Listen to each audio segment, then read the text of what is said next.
Dios te bendiga. En el Evangelio según San Juan, capítulo 3, versículos 14 y 15, encontramos lo siguiente. Así como Moisés levantó la serpiente en el desierto, así es necesario que el Hijo del Hombre sea levantado, para que todo aquel que en él crea no se pierda, sino que tenga vida eterna.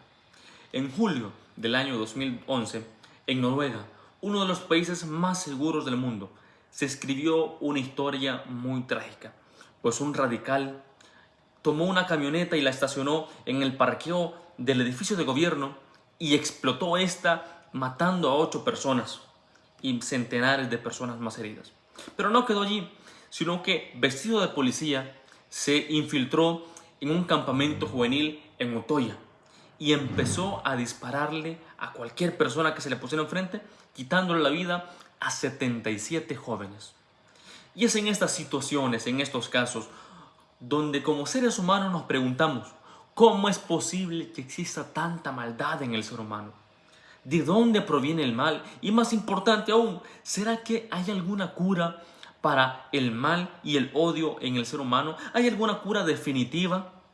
Precisamente en el libro de los Números, en el capítulo 21, encontramos la respuesta a este caso.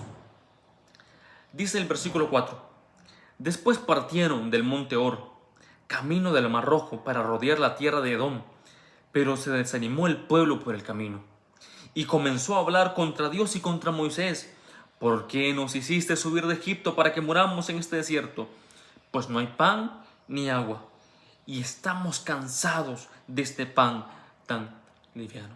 El pueblo de Israel acababa de salir de una esclavitud de más de 400 años en Egipto.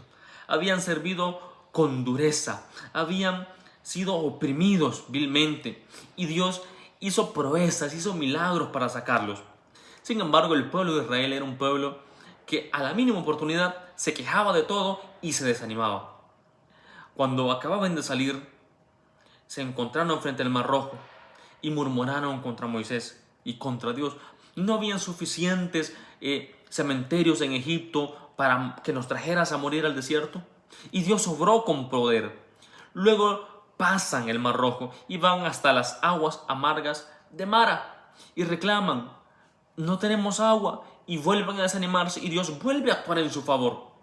Luego por las carnes, extrañamos las ollas de carne, extrañamos las zanahorias, extrañamos los melones, las cebollas que hay en Egipto. Y Dios nuevamente les provee alimento.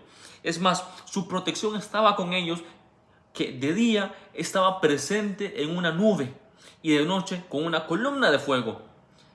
Pero en esta ocasión nuevamente el pueblo, y a pesar de todo lo que Dios había hecho con ellos, se vuelven a desanimar y vuelven a murmurar y vuelven a quejarse. Entonces, dice el versículo 6, Jehová envió contra el pueblo unas serpientes venenosas que mordían al pueblo, y así murió mucha gente de Israel. Dios esta vez quita su protección. Y más adelante en el libro de Deuteronomio nos dice que el desierto por el cual iba el pueblo de Israel estaba repleto de escorpiones, repleto de serpientes. Pero mientras Dios los había protegido, no les había acontecido nada. Pero en esta ocasión, Dios quita su protección y empieza a morir decenas y millares de personas. La noche estaba tranquila cuando de repente un grito rompía el silencio. Significaba una nueva víctima. Y el pueblo de Israel no tenía una solución. Murieron miles de personas. ¿Qué hacer en el desierto? ¿Qué hacer cuando no tenemos un antídoto para el veneno? No podían traer ambulancias de Egipto. No podían hacer absolutamente nada. Esa es la realidad del ser humano. No podemos hacer nada por nuestra propia cuenta. Entonces el pueblo acudió a Moisés y le dijo: hemos pecado por haber hablado contra Jehová y contra ti. Ruega a Jehová para que aleje de nosotros estas serpientes. Y Moisés oró por el pueblo. Y Jehová le respondió: hazte una serpiente y ponla sobre un asta. Cualquiera que sea mordido y la mire, vivirá. Moisés hizo una serpiente de bronce y la puso sobre un asta. Y cuando alguna serpiente mordía a alguien, éste miraba a la serpiente de bronce y vivía. El pueblo reconoce su error, reconoce su pecado y piden la protección de Dios y piden que Dios les dé una solución. Y Dios, que es fiel y misericordioso, da una respuesta. Cualquiera que sea mordido por la serpiente, que vea la serpiente de bronce que será levantada y automáticamente vivirá.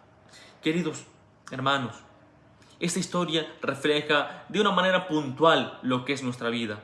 Todos hemos sido mordidos por la serpiente que en Apocalipsis se le llama serpiente antigua, diablo y Satanás. Y hoy en día vemos las consecuencias en nuestro mundo. Vemos la maldad, vemos el dolor, vemos la muerte, vemos la enfermedad, vemos la miseria que hay.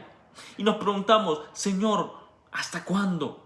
¿Qué podemos hacer? ¿Qué esperanza hay para el mundo? La respuesta es sencilla: mirar a la serpiente. Y hoy nosotros no vemos a la serpiente. Hoy nosotros vemos por fe a Cristo Jesús en la cruz del Calvario muriendo en mi lugar. Hoy no tenemos que levantar la mirada y ver un objeto de bronce. Hoy podemos levantar los ojos, ver al cielo y por la fe ver a Cristo intercediendo por mí en el santuario celestial, limpiándome de todo pecado. Por eso la lectura bíblica, así como Moisés levantó la serpiente en el desierto, así es necesario que el Hijo del Hombre sea levantado. Cristo fue hecho pecado por nosotros, fue quebrantado por nosotros, para que nosotros hoy tengamos vida eterna. Yo no sé cómo están las consecuencias del pecado en tu vida, hasta dónde te ha golpeado la miseria, hasta dónde han llegado las consecuencias de tus malos actos. Pero en Cristo hay un antídoto para este mal. Y muy pronto, cuando Él venga, el pecado acabará y ya no tendremos que sufrir. Yo hoy te invito, querido amigo, querido hermano, a que por la fe veas a Cristo muriendo en tu lugar. Yo hoy te invito a que por la fe aceptes a Cristo como tu Salvador, para que todo aquel que en Él crea, dice la Biblia, no se pierda, sino que tenga vida eterna. Que Dios te bendiga.